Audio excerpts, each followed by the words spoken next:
Apa tanda-tanda diterimanya sholat seseorang dan apa efek di dalam kehidupannya?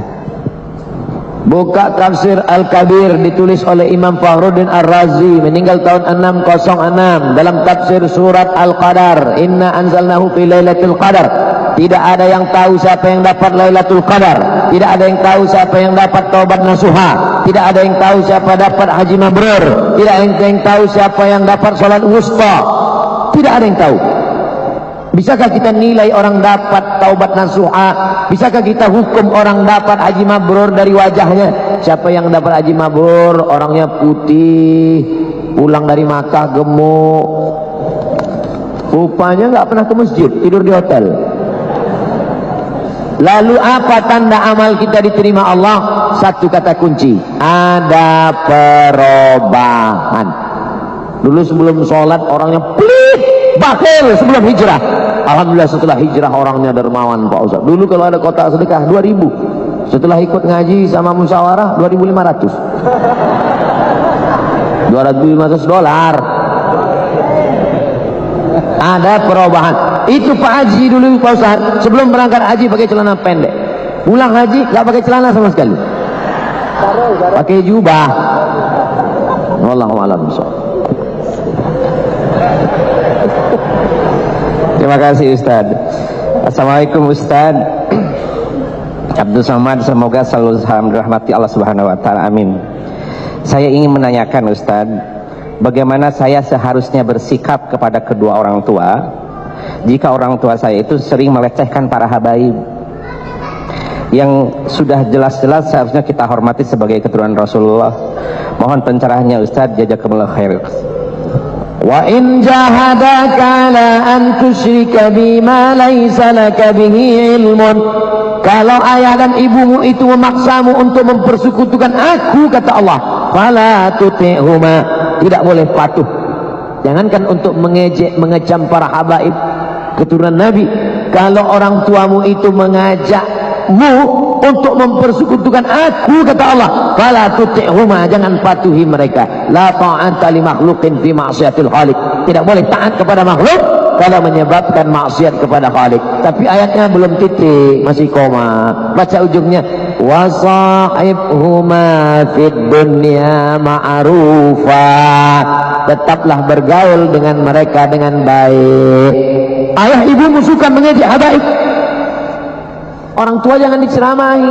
Mentang-mentang udah ngaji, pulang ke rumah, papa, mama, duduk, assalamualaikum. Papa, mama, ini ada video dari Ustadz ini. Ustadz siapa? Nih, coba dengar ya. Ya.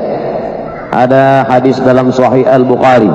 Kata Sayyidina Abu Bakar Siddiq, an asila ila qarabati Rasulillah SAW ahabbu ilayya min an asila ila qarabati.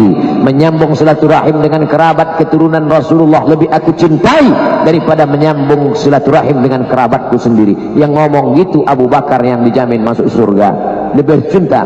Habaib diambil dari kata hub, cinta. Habib, orang yang kita cinta. Kenapa cinta kepada dia? Karena cinta kepada kakek buyutnya Nabi Muhammad sallallahu alaihi wasallam.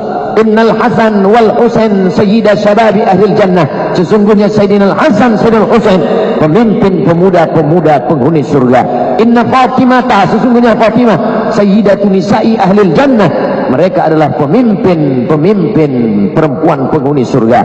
Menikahlah Sayyidatuna Fatimah dengan Sayyidina Ali, lahirlah anak laki-laki Sayyidina Al-Husain. Husain punya anak laki-laki Ali Zainal Abidin. Ali Zainal Abidin punya anak laki-laki namanya Muhammad Al-Baqir. Muhammad Al-Baqir punya anak laki-laki namanya Ja'far Shadiq.